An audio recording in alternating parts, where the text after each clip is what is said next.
চুপ থাকার উপরে যদি আমি একটু কিছু না বলি তাহলে হক আদায় হবে না। হযরত বায়েজিদ বোস্তামি রাহমাতুল্লাহ আলাইহি নাম শুনেছেন? অনেক বড় আল্লাহর ওলি, কুতুবুল আরিফিন বলা হতো তেনাকে, আরিফিনদের কুতুব বলা হতো, যারা মারিফতের খবর রাখে। সুবহানাল্লাহ বলেন। তেনার কাছে এক বাদশার ছেলেকে, রাজপুত্রকে পড়তে দিল। তিনি পড়াচ্ছেন, তখন সবক দিলেন ওই যুবককে। হযরত বায়েজিদ বোস্তামি আলাইহির রহমা বলছেন, এ বাবা, যখনই যে পরিস্থিতিতে থাকো না কেন চুপ থাকার চেষ্টা করবে। সুবহানাল্লাহ। আমার নবী বলেছেন, মান সামিতু নাজা, যে চুপ থাকলো সে নাজাত প্রাপ্ত হলো, বেঁচে গেল। সুবহানাল্লাহ। যখন এটা বললো, এরপর থেকে ওই যুবক চুপ। তার বাবা ডাকে, মা ডাকে, ভাই ডাকে, বোন ডাকে, কে কি ডাকছে দেখার সময় সে চুপ। এখন বাদশা তো মনে করেছে কোন জানি বিপদে কোন কি রোগ হয়েছে। ডাক্তার হাকিমকে ডাকানো হলো, বড় বড় ডাক্তারকে। সবাই কোনো কিছু একটা রোগ খুঁজে পাচ্ছে না, যে কেন কথা বলছে না। যখন এরকম অবস্থা হলো, কেউ একজন বললেন যে সিরুফিল আর জমিনটা ভ্রমণ করান, এমন হতে পারে যে জমিন ভ্রমণ করলে জুবানটা খুলতে পারে। রাজপুত্রকে নিয়ে প্রজারা বের হলো। গভীর খেয়াল, যখন প্রজারা বের হয়েছে, দেখতেছে ওই রাজপুত্র একজন শিকারী শিকার তালাশ করছে কোন পাখিকে। তাসকিরাতুল আউলিয়া গুনাতুত তালিবিন কিতাবগুলির মধ্যে এই ওয়াকিয়াটা এসেছে। গভীর খেয়াল, যখন ওই শিকারী শিকার করার জন্য শিকার খুঁজতেছে, কিছুক্ষণ পর ওই যুবক দেখলো যে পাতার আড়ালে একটা টিয়া পাখি আছে। ওই শিকারী কিন্তু দেখে নাই। টিয়া পাখিটা ডাকতে দেরি নাই, শিকারীটা তীর নিক্ষেপ করতে দেরি হলো না। যখন তীর নিক্ষেপ করলো, ওই টিয়া পাখিটা একটা চিৎকার দিল, চিৎকার দিয়ে মাটিতে লুটে পড়লো। আর ওই সমস্ত প্রজাদের সামনে যুবকটা চিৎকার দিল আর বলল, সাদাকতা ইয়া রাসূলুল্লাহ, ইয়া রাসূলুল্লাহ, আপনি সত্য বলেছেন। মান সামিতু নাজা, আপনি বলেছিলেন যদি কেউ চুপ থাকে সে নাজাত প্রাপ্ত হয়। আজকে সে যদি চুপ থাকতো শিকারী তাকে দেখতে পেত না।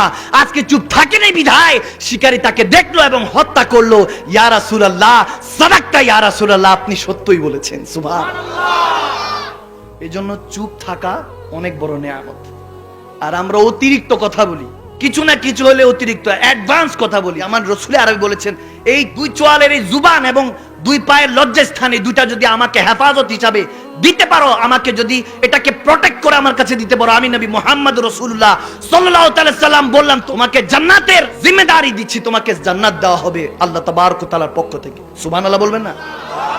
আর আমরা এই জুবানটা বেশি ব্যবহার করি বিধায় দেখবেন ফাঁসা কথা বলবেন, গীবত করবেন, অন্যকে খুশি করার জন্য বানিয়ে বানিয়ে কথা বলবেন।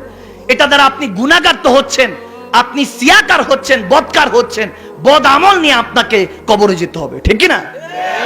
এই জন্য চুপ থাকার চেষ্টা করবেন, লিসানটাকে সবসময় হেফাজত করবেন। আর দুই চোখকে, বাবা, এই দুই চোখকে খুব হেফাজত করতে হবে। আমরা এখন ধরে ধর্ষণ করি না, রেপ করি না, আমরা চোখ দিয়ে ধর্ষণ করে ফেলি। নাউজুবিল্লাহ। আমরা দূর থেকে চোখ দিয়ে দেখলে মা বোনদেরকে, নিজের মা আছে, বোন আছে ঘরে, দুটা চোখ থেকে আমাদের মা বোন হেফাজত না। আর মা বোনদেরকে যখন বোরখা পড়তে বলি, তখন মা বোনরা মনে করে যে আমাদের পুরুষদের চোখ ভালো না। না গো মা, সব পুরুষ এক কাতারে নয়। কিছু কিছু পুরুষ যে পুরুষ নয়, তারা পশু, তাদের থেকে আমরা বাঁচাবার জন্য এই কথা বলছি। পর্দা ফরজ, ঠিক না? ফরজকে নিয়ে ছিনিমিনি খেললে কবরে গেলে আযাবে জাহান্নামা, ফিনারে জাহান্নামা খালিদিনা, চিরস্থায়ী জাহান্নাম অপেক্ষা করছে। ঠিক না? আর যুবক, এই চোখকে হেফাজত করতে হবে। শুধু চোখের পানি পড়বে রব্বুল আলামিনকে স্মরণ করে, রাহমাতুল্লাহ আলামিনকে এক নজর দেখার জন্য। যুবক, কান্না মন থেকে আসে না, বলি জুবান দিয়ে, বিল লিসান বলছি রাসূলকে ভালোবাসি, কিন্তু তাসদিকু বিল কলব, অন্তর থেকে সেটা স্বীকৃত দিচ্ছি না, অন্তর থেকে বলছি না। এখন আমরা যখন এইসব কোরআন হাদিসের কথা বলি, আমাদেরকে বলে কিচ্ছা কাহিনী বলছে, গল্প বলছে। না বাবা, কারামাত আউলিয়া হাক্কুন, ওলি আল্লাহদের কারামত সত্য, নবী রাসূলদের মুজিজা সত্য। আপনি আমি গুনাহ দেখি, গুনাহ শুনি, গুনার কথা বলি, সেই জুবান দিয়ে, সেই চোখ দিয়ে, সেই কান দিয়ে কিভাবে সেই এক নিদর্শন মহান রব্বুল আলামিনকে, রাহমাতুল লিল আলামিন রাসূল আরবিকে কিভাবে দেখব? যে চোখ দিয়ে গুনাহ করি, সেই চোখ দিয়ে কিভাবে আপনি রাসূলকে দেখবেন, কিভাবে আল্লাহ তাবারক ওয়া তাআলাকে দেখবেন? আল্লাহ আমাদেরকে বুঝ দান করুক। আমিন বলে আর উচ্চ আওয়াজে বলুন আল্লাহুম্মা আমিন।